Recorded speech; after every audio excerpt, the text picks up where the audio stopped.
बिस्मिल्लाहिर्रहमानिर्रहीम, अस्सलाम वालेकुम। इस वक्त पूरे पाकिस्तान में और मीडिया में सबसे ज़्यादा जो चीज़ डिस्कस हो रही है, हत्ता कि हुकूमत को भी उस पर प्रेस कॉन्फ्रेंसेस करनी पड़ रही हैं, वो है इमरान रियाज़ की गिरफ़्तारी, एक सीनियर सहाफ़ी की गिरफ़्तारी। और इस केस के हवाले से ऐसे ऐसे हक़ाइक़ सामने आ रहे हैं कि हैरान कुन है। कहीं तो पाकिस्तान के लिए बड़ी शर्मिंदगी का बायस हैं, इदारों के लिए बड़ी शर्मिंदगी का बायस हैं ये हक़ाइक़, और दूसरी तरफ ये नज़र आ रहा है कि अवाम में जो साख है इदारों की, वो मुतासिर हो रही है कि क्या मजाक बनाया जा रहा है इस मुल्क का आइन और कानून का। इस पर हम बात करेंगे।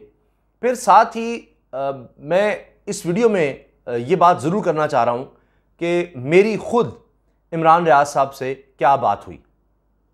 मैं ये अर्ज़ कर दूँ कि इमरान रियाज़ से मेरा ताल्लुक़ 15 साल पुराना है, 15 साल पुराना। जब एक्सप्रेस न्यूज़ में हम इकट्ठे काम करते थे, और ये 2007 की बात है, 2007-2008 की बात है, और बिल्कुल एक नौजवान इमरान रियाज़ ख़ान रिपोर्टर की हैसियत से वहाँ आए, और बड़े ज़बरदस्त रिपोर्टर, और आप यकीन जानिए कि बहुत ही कम अरसे में सबसे आगे नज़र आ रहे थे, और निडर थे, दलेर, बड़ा इन्होंने तेज़ी से नाम बनाया। और फिर ये कि उस वक्त सख्त सवाल इक़्तिदार में आने वालों से पूछना ये कोई आसान काम नहीं था। और फिर नवाज़ शरीफ, शहबाज शरीफ से उसके बाद जब उनका दौर आया, तब इतने सख्त सवाल हुए कि इन पर इतना दबाव आया, इसको हटा दो, इसका मुस्तक़बिल ख़त्म कर दो, ये कर दो, वो कर दो, बड़ा कुछ। तो यही वजह है कि इमरान रियाज़ ख़ान की एक जो साफ़ती तरबियत कह लें या चैलेंजेस कह लें, उनको शुरू से ही मिले कि ताकतवर से टकराने वाले या इस तरह के चैलेंजेस देखने वाले, मतलब नौकरी से निकाल दिया जाएगा, ये हो जाएगा, वो हो जाएगा, तुम्हें हम ये कर देंगे, वो कर देंगे। क्राइम बीट पहले थी, वो भी उसने की, तो उसमें भी आप जानते हैं पुलिस वालों को भी देखना, ये सब। तो वो उसकी जो समझे कि एक तरह से ग्रूमिंग हुई है, वो थ्रेट्स में हुई है। उसने हर तरह की रिपोर्टिंग की है, उसने बॉर्डर पर जाकर रिपोर्टिंग की है, दहशतगर्दी के इतने वाक़यात, तो बहुत कुछ उसने ज़िंदगी में देखा है। तो बहरहाल मेरी जो उनसे फ़ोन पर बात हुई, उसका मैं ज़रूर ज़िक्र करूँगा कि वो क्या मामला है और वो क्या कहते हैं अपने ख़िलाफ़ बनाए जाने वाले केसेस के बारे में, उसको किस तरह से वो देखते हैं।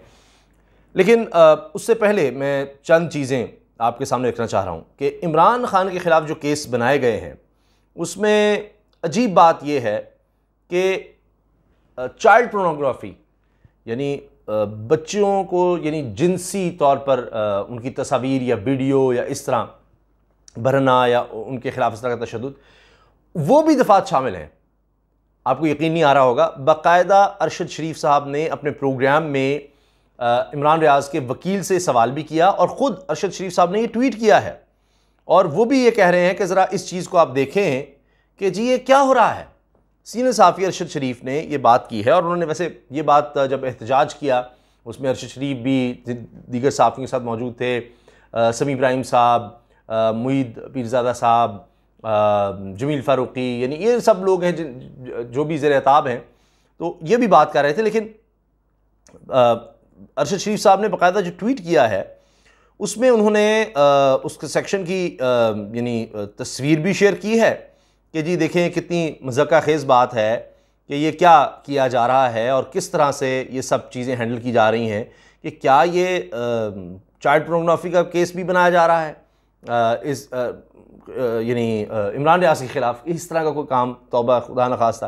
तो ये ख़ुद ही FIR झूठी नज़र आ रही है, और यही बात वकील साहब ने भी किया है अरशद शरीफ साहब के प्रोग्राम में, जब इन्होंने सवाल पूछा और शरीफ ने, मैंने जिस तरह से किया कि ट्वीट जो किया उस पर उनका, ये भी उन्होंने सेक्शन लगाई है।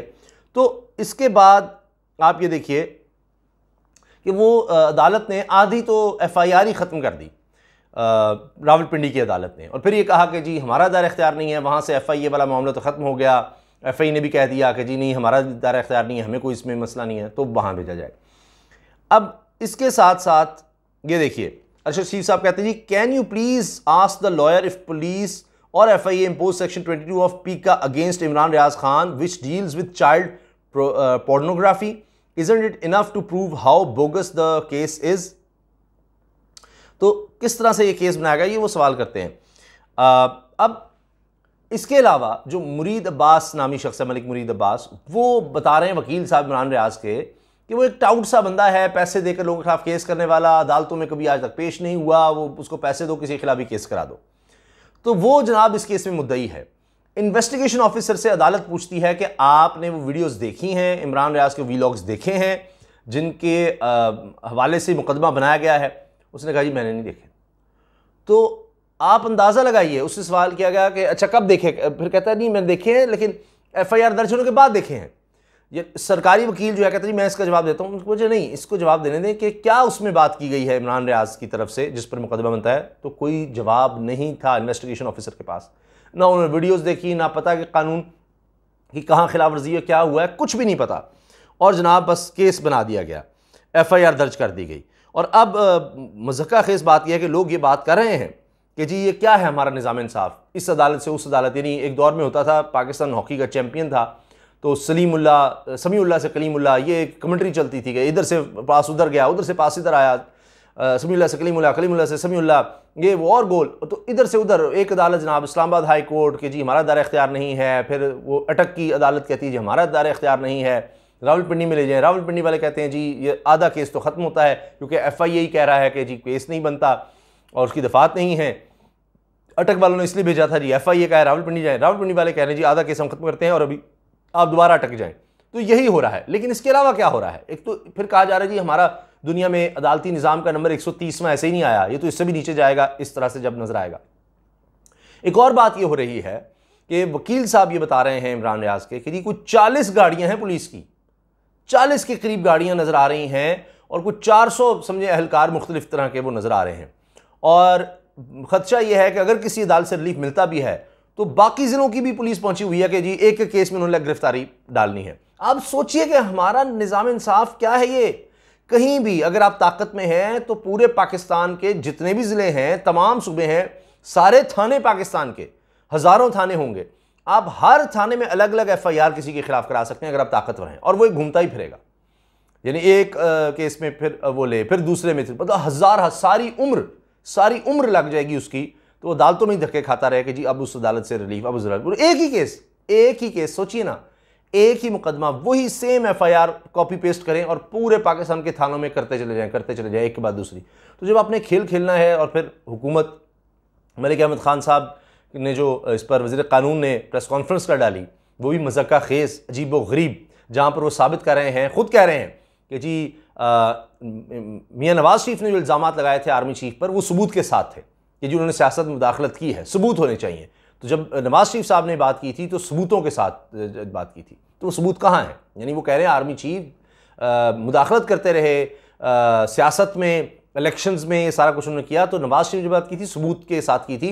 इमरान रियाज ने जो बातें की हैं अगर जो हैं वो जनाब सबूत नहीं है, इसके पास दौलत कैसे आ गई, वो अजीब व गरीब। और ये नहीं पूछ रहे कि भाई आपकी लीडरशिप के पास इतनी दौलत कैसे आ गई। इमरान रियाज को तो जनाब जो भी है, जिस भी वो खुद कहता है कि भाई मैंने जिन इदारों में काम किया टैक्स जितना कटा वो मौजूद है, वहाँ से तनख्वाह आती थी। सोशल मीडिया पर सबसे ज़्यादा मकबूल आदमी है वो, और वो भी ज़ाहिर है कि बाहर से आ रहे हैं डॉलर्स अगर, तो वो भी सब कुछ मौजूद है, स्टेट बैंक के पास होगा, आज बैंक अकाउंट के बगैर तो नहीं आ सकते। तो ये सब, लेकिन बात यह है कि जब आपने किसी को पकड़ना है तो फिर ये होगा। तो फिर हमारे इदारों की साख किस तरह से मुतासर हुई है, ज़ीरो हो रही है। फिर सिद्दीक जान जो सबसे बेहतर इस पर रिपोर्टिंग कर रहे हैं हमेशा की तरह, वो कह रहे हैं कि जनाब तहरीरी हुक्मनामे में गलती हो गई, तहरीरी ऑर्डर में तब्दीली की जा रही है, तहरीरी ऑर्डर नहीं मिल रहा, बड़ी देर हो गई।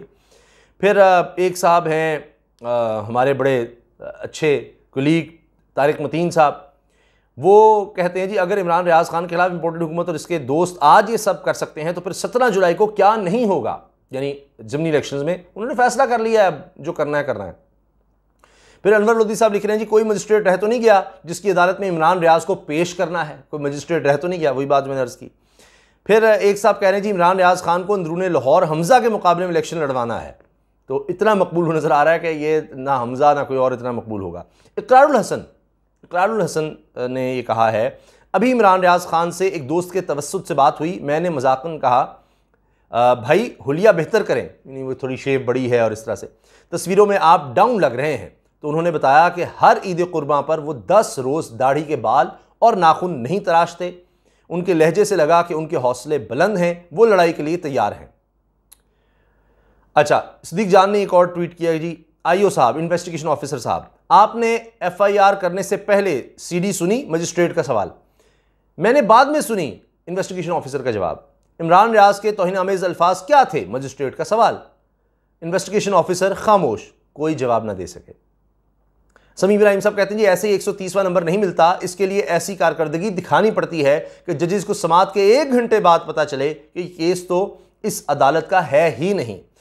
मुबशिर जैदी साहब सीनियर साफी लिखते हैं FIA official told the court that offences including in FIR against Imran Riaz Khan do not attract cyber crime clauses and police falsely made out the case, yet the judge did not free Imran Riaz Khan.